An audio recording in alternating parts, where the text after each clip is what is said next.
Welcome back, WNST.net and Baltimore Positive, and it's never more positive than when I head out to Catonsville and we zoom in with the former Baltimore County Executive Don Moeller for another Baltimore Positive segment. All of them, of course, brought to you by our newest sponsor, Taharka, with the Honey Graham ice cream. This is a shout out to everybody at Taharka. This carton is empty. I am out of Honey Graham ice cream. I need some. Also got to get over to Catonsville and see Don to get some of those wings over at our dear friend State Fair, maybe some chicken and waffles and some shrimp and grits to go, as well as our friends at Fadley's, where they are shipping crab cakes everywhere. We're missing the Preakness. I'm wearing my pink seersucker and my Black-Eyed Susan outfit and my Keep the Preakness pin here. But certainly if you're feeling Preaknessy, if you're feeling Baltimore, if you're tuning in from other places, if you're not driving downtown right now and you're social distancing, you can get Fadley's crab cakes one click away on their website. And, of course, Moeller and Gary Realty with our dear friend Jeff Moeller. And I will have a post-pandemic conversation with him once they let the kids out to run into Grandpop's lap down the street in Catonsville. Don, take it away. How are things pandemic for you? I mean, it's not often I get to double Baltimore County and Anne Arundel County executive together. This thing was put together long before there was a pandemic, right? Absolutely, and it's very, very timely. We're very pleased to have Anne Arundel County Executive Stuart Pittman joining us this morning. And as county executive, we start where we really have been starting with every elected official. When you won this office in 2018, and somewhere down the road in this discussion, we'll talk about that victory, and in many ways how surprising it was, and how it took some folks, as I said, by surprise. But when you won in 2018, did you ever foresee a pandemic in your future as one of the skill sets you'd need to have? I did not. I did not see a pandemic. I had a nagging feeling that there would be something big, like a hurricane, maybe. That's a little bit more predictable. I grew up in a household where my dad was Assistant Secretary of Defense for Civil Defense during the Cold War. So he was Mr. Bomb Shelter, trying to get everybody to build bomb shelters and figure out how to evacuate cities in nuclear war. And so, emergency management was kind of, I grew up with it. And so I kind of, had that in the back of my mind. But pandemic is it's a different kind of an emergency. Yes, well, let's talk a little bit right off the gun then, because it seems to me, and having been in local government, I know I've had this discussion recently with Baltimore County Executive Ochevsky and his team. You've just released your budget. It is unimaginable for me to put my local government hat back on now and try to think about how you're going to tackle this fiscal crisis that is going to confront local leaders across the nation. So can you sort of give our listeners an overview of your budget and your priorities, and then how all of those priorities are going to be affected by what you're dealing with? Yeah. Everything changes. So the budget would normally seem like a really big deal. That okay, we got $63 million less in revenue projected than we did. That number was actually over a 3-week period. We got revenue projections that were pretty good, and 3 weeks later, they were down $63 million. So our budget process became very different, and that was really deferring progress that we were making, and we can live with that. What's really changed is that government was not designed to move quickly. And I'm from outside government. This is my first government job. I'm a farmer. I was an old community organizer, running a business, running a nonprofit. Boom, boom, boom. You respond to things quickly. Government's not designed that way. Purchasing, you know how that works. There's all sorts of red tape. And we've had to respond quickly. And so the good news from our perspective is that we have great people in the county, in Anne Arundel County government, and everybody's job has changed, and everybody's moving much more quickly. The fact that we're working from home, most of us, is also making it different. There are a lot of efficiencies with working at home. We're on Zoom meetings all day long, jumping from meeting to meeting, and not spending time shaking hands and giving speeches. So I feel like we're moving at a speed that is probably unprecedented, And that feels good because we're responding quickly. We're not responding as quickly as we'd like, but, getting food distribution sites open, creating a map to do that, creating an eviction prevention program. I mean, the list goes on and on. Figuring out how to do contact tracing, with a team of 100 people as opposed to a team of 7 people. It's exciting in a way, but it's a little. You could say it's terrifying, but you're in it, so you just do it. It's just the way people respond. They move quickly when they have to.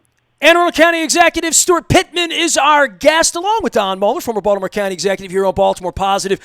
Stuart, you and I got together. First time I met you, I was wearing the same jacket. It was a year ago this weekend. It was at the Preakness. Ross Petticord, who I was one of his proteges, a protege of many. He'll still own that back at the Evening Sun in the 1980s in horse racing. And to think, I thought I might see you again before, and I was looking forward to seeing you in Catonsville before all this mess broke out. But crisis management, 8 weeks into this, you talk about your family and your background and the individual things. And you even said there's a little euphoria you feel about like getting after and tackling challenges that you put together a team for a hurricane, right? And now you get your situation stressed to some degree. Tell me what you've learned about the crisis management that maybe you thought you were prepared for, but 8 weeks ago when this hit everyone sitting in your position, there's not a lot of places you can turn for the handbook on this. You have to refer probably to a lot of the things your father taught you, right? And things that are intuitive and decisions where you have to be ahead of the curve on all of this in crisis management. Yeah, I mean, you basically call on any skills that you've learned in your life, but you find out who your best people are. You find out who can move quickly. Some people are better in a crisis, but not as good when things are moving slowly. So there's that. I've been turning to that's been really helpful is the other county executives in the big 8 counties in Central Maryland. We were actually having daily phone calls. Now we've brought it back to 3 days a week, and we compare the programs we're putting together. We compare the way we're responding. We talk about our strategy with dealing with the state of Maryland and with our congressional delegation, and because we're all experiencing the same thing at the same time, it's become sort of a family of county executives and the mayor. Jack Young is a county executive in this group. There's not much difference. So that's been a really nice steady group to stay connected to. Well, that's a nice jumping off point. I've got to say something about the seersucker. The pink seersucker suit you said you were wearing in the. I mean, that's so cliche, and that's so different from the world we're in right now that it just cracks me up. Well, I mean, it would be Black-Eyed Susan Friday, right? I mean, that's where we would be this weekend, and we talk about what Baltimore means. And I think this is a great jumping off point because the reason we started Baltimore Positive, and I think I had told you when I met you, hey, maybe we'll get you on, and Don knew, next thing you know, your book. It took a year, but we got it done, and we certainly have a lot to talk about and a lot of ground. But, I would think for all of this in running for office and wanting to do this, Baltimore right now, over the next 2 weeks, we've had all the mayor candidates on this week. Don got his voting form. He was showing on Facebook the other day how we're going to vote and what we're going to do in Baltimore. And you talk about all the county executives getting together. Where does Baltimore sit in all of that? I mean, all of you are watching this election like anybody else, I would think, and saying we need Baltimore to be strong. And I'll be honest with you, Stuart, not everybody in your county feels that way. Not everybody that voted for you or against you or Harford County or any of these counties. I hear a lot of people, and this is what broke my heart, and this is really why we started Baltimore Positive, which was, I'm not going to Baltimore anymore. I'm done with that place. I'm never going there again. And I would think, I said to Don, I hope people don't feel that. I hope we're not running government that way, that we want Baltimore to burn, because I live in Baltimore, and that's why I started this. It is heartening to hear you say that all of these people are coming together and that Baltimore is a central part of that. We all know Baltimore needs to get better, but hopefully through this cycle and on the backside of this bad thing, there is a feeling of, hey, we got to lift Baltimore up too. And I know we're all going to have our own individual challenges from Pasadena to Severna Park and every place that is your jurisdiction, but every one of you from Harford County County, Howard County, Baltimore County, and now yourself have all talked at length about the importance of Baltimore, and we've tried to talk about the importance of our museums and our harbor and all of that so many people from your county, we need you to come back at some point to make the whole thing strong. Well, yeah, and it's funny that we can tie the Preakness into this because that same day that I saw you in your pink seersuckers, Jack Young was at the Preakness in his pink jacket. And I've been teasing him about his damn pink jacket ever since, too. I can't wear pink, but Jack can wear pink. Farmers don't work in pink. Is that what you're telling me? No. Sometimes the coveralls look a little pink, but you know what? Glassman was wearing pink the day we were with him, I think. So, yeah, how about that? A lot of people wear pink at the Preakness, but you'll never catch me wearing pink ever in my life. Thank you. Enough said on that. But go ahead. No, learning a lot about you, Stuart. Come back, because you were going to make a point about Baltimore. Yeah, in terms of Baltimore and the fact that it's the economic driver of the region, it's the cultural center of the region. It's Baltimore City. I mean, I love Baltimore. I think most people in the area have. I hope they have good feelings about Baltimore. But I got to say that during the campaign, there was a movement by some groups in North County of our county that were demanding that we shut down the light rail because they didn't want people from Baltimore coming in, and there was too much crime on the stations. Well, the police department said, no, actually, there's been a decline in crime in those stations, but it was a perception. And the guy I was running against, got on board that and said, yeah, we're gonna cut some stations and we're gonna reduce service. And so I came out and said, no, we need more public transportation. We need to increase, not decrease. That was a sort of anti-Baltimore. But I'm going to say something that you'll rarely hear anybody say from outside of Baltimore, which is that the suburban counties around Baltimore stole Baltimore's tax base. And that's a big part of the problem with Baltimore right now. It's revenue. They've had to increase their property tax rates because of the loss of the tax base. But, in the suburbs, we said, come on out and move into the suburbs, the land of pleasant living. You'll have low taxes and fewer people and less traffic and all of that.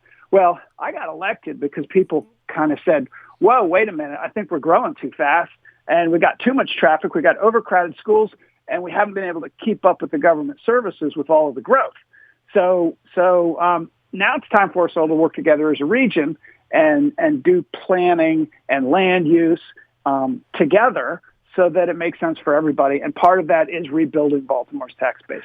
Well, I have to build on that as well, Mr. County Executive, because when I hear you talk, it doesn't sound to me like what we think of as a traditional Anne Arundel County executive when they're talking about regionalism. And I need to jump back to 2018 because I want you to educate our listeners about what pundits miss. So you may well have thought that you were going to win on that Tuesday morning in 2018, and it was a bit of a Democratic wave, but when your victory came in and you won by 4,000 or 5,000 votes, whatever it was, 52% of the vote. I mean, you a fairly comfortable margin. What did you know about Anne Arundel County in 2018 that those who follow this stuff closely missed? What did you see taking place that we missed? Well, first of all, I saw an incumbent county executive, a Republican who had pretty good war chest, huge war chest, as being a little bit out of touch with his residents, and partly it was just his style, and he was good at some things, but I don't think he was a very good politician because he didn't really connect well with people. But he was somebody who felt comfortable attacking immigrants and had made people angry about that.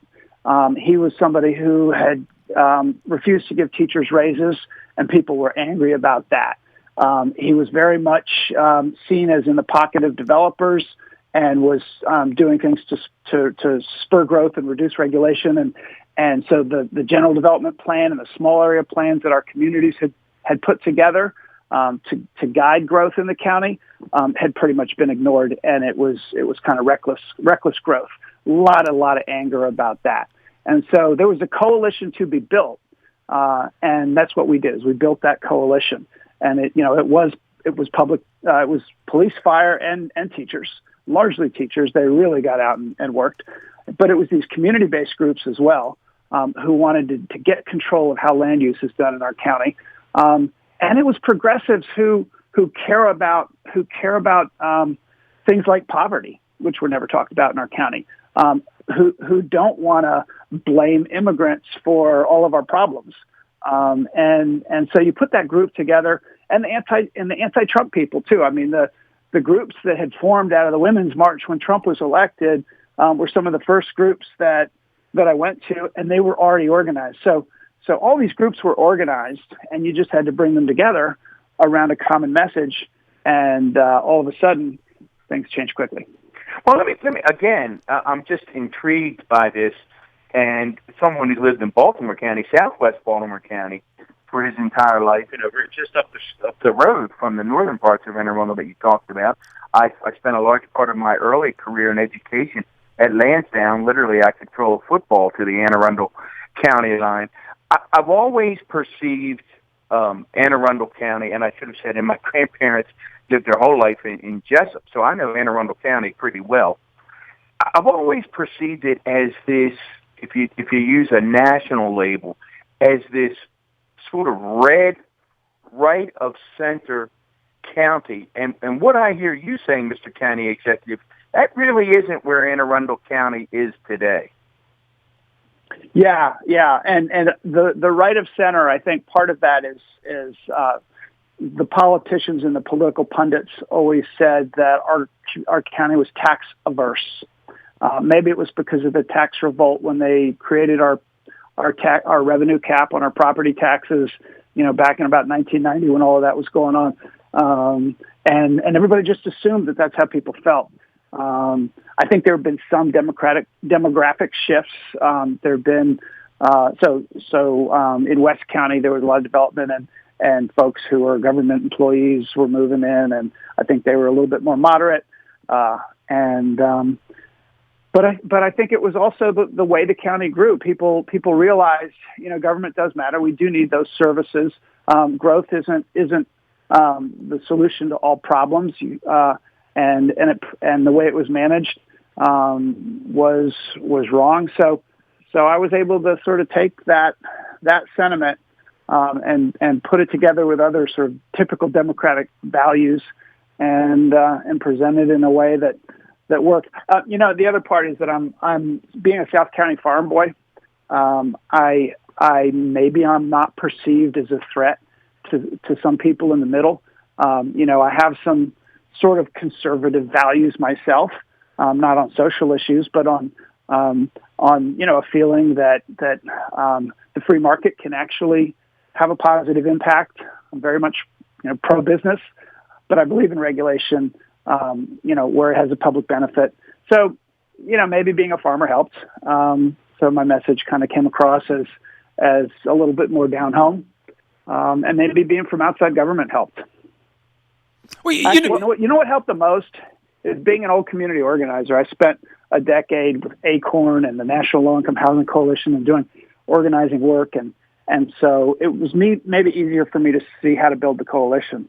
Well, Master, I didn't realize until I looked up. I mean, obviously I knew the county executive. I didn't realize, so I looked up in his bio that Mr. County Executive, you actually began as a community organizer in Chicago, and if memory serves me correctly, another pretty successful elected official began as a community organizer in Chicago. Did you and the 44th president ever cross paths out there when you were community organizing? Well, there's a book that says we did, but we did not. So it was a book written, basically accusing Barack Obama of being a socialist and a threat to the American way of life. And there was a chapter about his relationship to the organization I worked for, which was called ACORN, Association of Community Organizations for Reform Now. They thought that he and I had some sort of a relationship because I was organizing in a place called Altgeld Gardens, public housing on the far south side. And We did some very high visibility stuff about a toxic waste landfill and asbestos in the units and all. I then left and I went and organized in Iowa. Then Barack Obama came in with a different organization, but was organizing in the same public housing project, Altgeld Gardens. So I've never met him, but when I do, if I ever do, it's on my bucket list. I'm going to say, I'm that white boy from Acorn at Altgeld Gardens, and he's going to laugh and say, I remember hearing stories about you because, I went to jail, not for long, but we did some crazy stuff that he would have heard about. Did you always know you were going to run for? I mean, it sounds to me like that. When you were a kid, thought maybe one day I'll be a county executive. I'll be some sort of. I'm going to run for office and I'm going to change the world. No, I swore I would never run for office, and my wife told me she'd divorce me if I ever ran for office. Wow. Okay, so I got to get to the core of this. I know that. Well, yeah, when you're a community organizer, you're on the outside, and you really believe you build power by bringing people together, and then you target government. You try to tell them what to do. So, mayors and county executives aren't your heroes. They're the people you beat up on. So it was considered selling out to be in public office in my world. And that's kind of extraordinarily, that's very counterintuitive. I would think the reason you would run is because you really can change stuff as opposed to just being a loudmouth and maybe hoping to change. That is the reason I ended up running is that I wanted to change stuff. And I came to the conclusion that maybe I had the skill set and there was this opportunity. And that, I could do all those things that I've been fighting for my whole life better from the inside than I could on the outside. All right, give me three things that you've done right off the bat that first couple, 3 months, 6 months, that literally you could say changed it, not fixed it, but just made it better. I mean, I was asking these questions 2 years around here before we formed Baltimore Positive when Don was running Baltimore County, really inspirational to me. He was my guidance counselor in 1982. I asked the question, can we fix this? Can it be fixed? And, county executive, I got on a plane with the Ravens. I've gone to Indianapolis, Cleveland, Nashville, Charlotte, these places that I've gone for 30, 40 years that have gotten better. Perception, reality, I don't know, but they certainly look like they're functioning better and cleaner and safer and more vibrant and all of that. And I thought, well, that happened here once. Can that happen again? Of course it can happen again, but then you have to, make it happen. And the only way that happens is with leadership, right? Yeah. Oh, yeah. I mean, I did a video where I did 12 months in 2 minutes. I was imitating the president of New Zealand who did 2 years in 1 minute. And you talk really, really fast and you go through your accomplishments. We put it up on it. I was talking so fast I was kind of yelling, which maybe I overdid it a little bit. But there was a long, long list. But yeah, if you want free, I mean. We came in the first week and we got rid of this program that the previous county executive set up where our detention officers were turning people over to ICE for deportation called 287G. It was very controversial, and I had to go out into the communities and explain it. I went into the communities where there were the most people opposed to try to explain this. And by the way, I'm the son of a Venezuelan immigrant, so I appreciate that. Okay. And county executive, I think, I don't want you to get back to the list, but that 287G, our good friend Kevin Kamenetz and then myself, as you said, it's not always popular. We took the same stance, as you did in Arundel. And, the haters were never happy that we wouldn't participate in 287G, but we saw it as a public safety issue. But go ahead. Yeah. People need to trust their police and their public safety and wherever country they came from and whatever their immigration status. We're all one community. Well, and then the budget that we put together last year, it was a very different budget than Arundel County had seen. We're still in the lowest taxed county in the Big 8 in Central Maryland by quite a bit. But we did have to increase some taxes to be able to get the revenue to be able to catch up. So we had a budget that really delivered for schools and teachers, that got us back on track on both police and fire to get the numbers of police officers and firefighters that we needed. And we did some things on land use too. So we've really reorganized the way, the developers are, they're kind of uncomfortable about it, but they're realizing, okay, new rules, we can probably live with them, so that we can shift development into transit-oriented development and smart growth strategies. But we really had to crack down, and we had to say, okay, we're going to enforce our environmental regulations. And we put out all these green notes that said, so that everybody would understand the new rules. We passed some legislation as well related to that. And at the same time, we did affordable housing. So we passed a workforce housing bill. We passed a fair housing bill that included, you can't discriminate based on source of income. And so, I feel like we govern based on our values, and we did exactly what we said we were going to do. We made a lot of progress in that first year. This year, we're not going to make the same kind of progress. We're not going to be spending the same kind of money. But we're still, my budget message was we're not giving up on our goals. We're just deferring some of the implementation. But at the same time, we're making huge progress on the safety net. So we've got an eviction prevention program, and the way we're doing feeding folks and delivering for families that are in the most need. I think it's an opportunity to really deliver there in this pandemic. In some cases, using the federal CARES money to be able to deliver. And Mr. County Executive, you almost from the beginning, I think were pretty outspoken about an issue that we talk with all elected officials about, and that's the whole opioid addiction process. And I want to combine that because I noticed in your budget that you put someone in place in this latest budget that's going to focus on opioid addiction, and then you also put that person in charge of gun violence. And that might surprise people, and they think of Anne Arundel County as this bucolic place, and they're going, gun violence? Why would the county executive be focused on that? So can you tell us a little bit about what you're doing in the area of opioid addiction, and then why you also had this person pick up the responsibility for gun violence? So we're doing a lot in our Department of Health. I have said that you shouldn't measure the efficiency and the quality of government based on the size of the tax base. It should be the health and wellness of the people. And so I hired this guy, Nilesh Kalyanaraman, as our health officer. I got him out of Baltimore, where he was running healthcare for the homeless, and he's hit the ground running. But we've taken some issues and put them in the health department, and the model that we're using was already in place. It was the opioid intervention team. It hadn't met for a year when I came in, but it was department heads who all have strategies and a piece to play in the opioid crisis.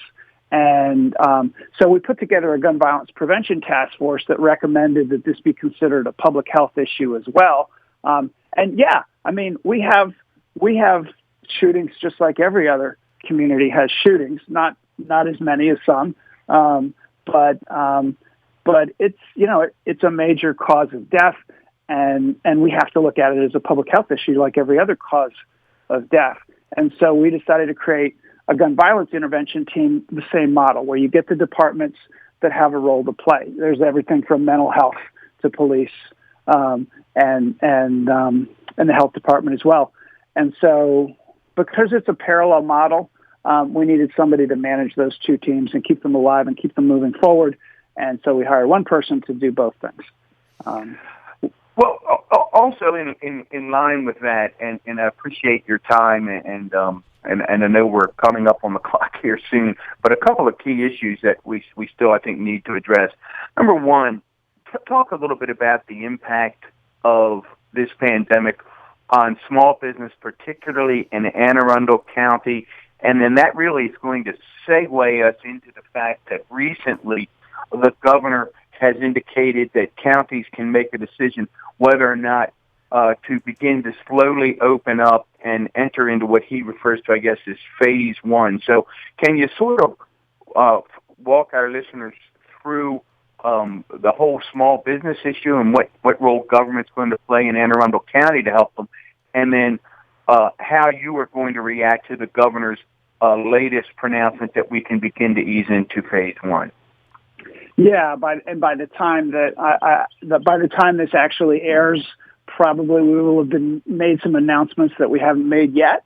I just got off a call with our health officer. It was just last night, 5:00, that the governor actually surprised us, because we thought that we were going to be talking about a little bit less reopening than he announced. So we then. But I'm going to interrupt you there for a second, yeah. Executive, and I apologize. But when I'm looking at comments recently from local officials, it seems like they were a bit blindsided by the governor last night. How do you account for that? What was the sense from the local officials that we didn't see this coming? Well, it has been frustrating. It happened last week when an announcement was made that 7:00 the following morning that people were allowed to start boating again, golfing, a number of openings that we didn't know about, that we had to staff up. So we had to get our rec and parks people and our fire department rescue boats and redeploy the staff to make it all happen. So we asked the governor, please engage with us. You know, the big seven county execs are over 80% of this pandemic, of the cases. So we did have a call with the governor the day before, and he did tell us that there was going to be, he actually described it as for businesses, curbside pickup, and for churches, outdoor religious ceremonies. And then he announced, actually it's 50% for all retail. So 50% of your capacity is allowed. So, and 50% occupancy in churches. So, Angela also Brooks mentioned that her churches, 4,000 people show up on a Sunday. Right. So does that mean 2,000 people are going to show up for church? You know, and it was supposed to be based on, on the 4 pillars that the governor himself had identified, making progress on those. And, I don't need to go through them all, but we haven't made progress on most of those. And in fact, it's partly because the state has not delivered, on the testing capacity, on the contact tracing. We've actually delivered in our county on contact tracing ourselves, on the PPE, and our hospital numbers are not declining. They've leveled off. So it was a little bit of a surprise, and so it's up to us to sit down with our health officer and figure out what to do. Now, the small business end of it is the most painful part of all of this, because it isn't fair that a Walmart is open, but a little hardware store is closed. And we are looking at every single situation, trying to do what's right to prevent the spike. We know there's going to be a spike from this opening, to keep the spike from being too large. So today we're announcing what we're calling, through our Economic Development Corporation, a small business customer and employee protection program. So rather than giving grants just to general grants to small businesses, of which we would be a drop in the bucket to pay their staffs to stay open, these are grants to pay for adapting to the new environment as they reopen. So that can be technology, so that people can work at home. It can be barriers to separate people in the workplace. It can be signage. It can be even vehicles to do delivery, where before people were coming into the stores. So it's going to put our staff in a position where they're dealing with these businesses one-on-one and advising them about best practices. And our health department is going to have to staff up to do it. It's interesting that the reopening is going to take a lot more work than the closing did.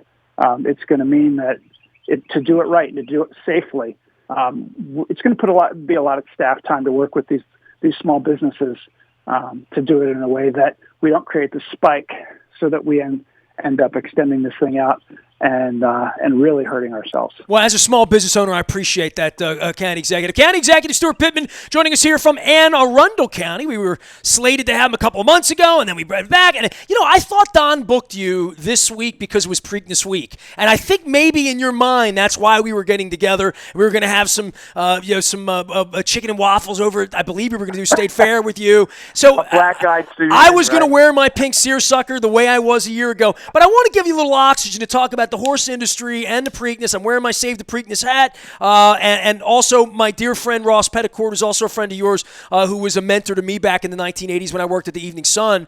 The Retired Racehorse Project and all that it means to you. This is weird for you, right, not being at the Preakness this weekend. Yeah. I mean, I was part of the horse world. I did start this organization to transition thoroughbred racehorses into second careers, so that they would have good, long, productive lives, with loving owners after they race, and big, very successful organization that's now it's national. And I was able to step away and hire somebody else to run it. So my connection to horse racing is through that. I've never actually been an owner of a racehorse or trainer in that world, but they're beautiful animals. They're magnificent, and it's wonderful, and it's good for our economy. It's good for our rural areas, these horse farms, and so it was really cool to be at the Preakness with Jack Young on the day where we went into Belinda Stronach's tent, the owner of the track, and remember that was at the moment where it was practically warfare between Baltimore and the Stronach group about keeping the Preakness in Baltimore. It was a very uncomfortable environment. I will give you that, and not just because John Angelos was looking at me either. So.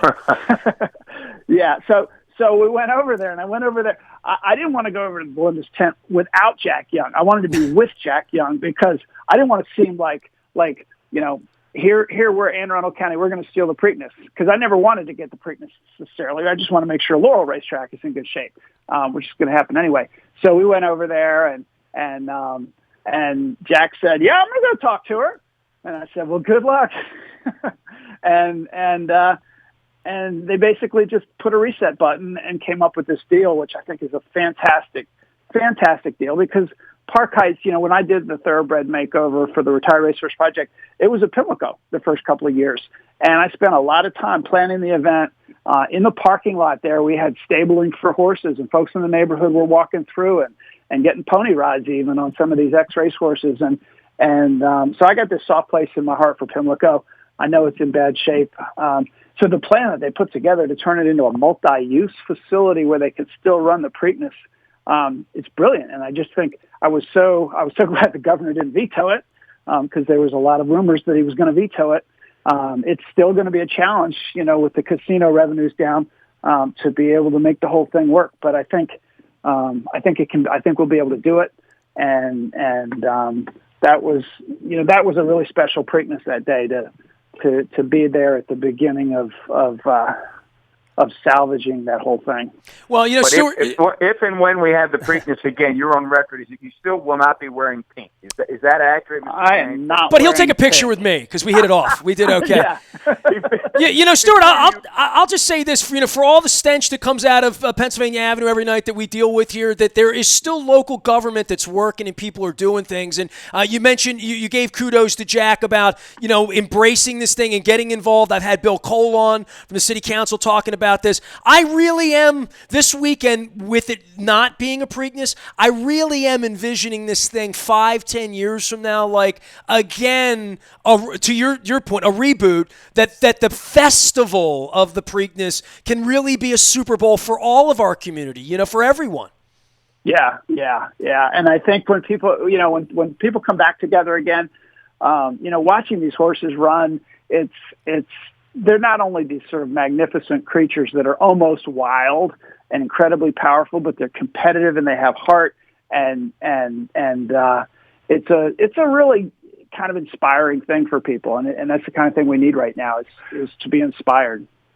Before we let you run, Mr. Kenny, thank you for your time. You mentioned that the governor did not veto the Preakness bill, but he did veto a couple of other bills, some of which were very, very important around the state and evoke a lot of emotion. And certainly Kerwin, and the fact that Kerwin was tied to the Built to Learn Act, school construction as well. What's your reaction to the governor's veto of Kerwin, which then also affected the School Construction Act? Look, the governor was looking for a reason to veto Kerwin. I mean, he was raising money at the casino, back last year, incredibly large amounts of money from his, some of the big corporate players in the state, to fight against Kerwin, to fight against this plan to make our schools the best in the world. And to me, that's real backwards thinking. I mean, if you really want to do economic development, which that's his brand, is, you create the best education system. We know that's what attracts businesses, and we know that's what builds strong communities. So let's be ambitious. Let's look forward, and let's not just look at this current crisis and think, okay, now we're going to lower our expectations. They already had this thing set up so that no money would be spent when there was no revenue. I mean, they built that safety hatch in there with the bill. So there was no reason to veto this other than some long-term view that maybe public education isn't as important as some of us think it is. We can't all afford to send our kids to private school. So I was disappointed that he did that, and I think we need to challenge ourselves, and we need to look long-term at how we can really make great communities and be a strong economy in the state. And the Kerwin recommendations are one great way to do that. Well, Stuart, you mentioned, I met Don Moeller my first day of high school in public school as a public school teacher. So we know public education works. Look at how we all turned out around here. County Executive, it has been an absolute pleasure. It was fun hanging out with you and Ross Petticord for a couple of minutes at the Preakness next year. I hope to do it again next year. If it's Friday, I'll be wearing pink. If it's Saturday, it's whatever my wife tells me goes with her dress and her hat. So you know that, right? Okay. I wore pink because I got away with it last year. My wife wasn't around, so she was taking care of her mom. I wear the same frumpy old jacket every year. Pull it out of the closet. You look like you come from a farm. Oh, that's right. Yeah, right. County Executive, thank you very, very much.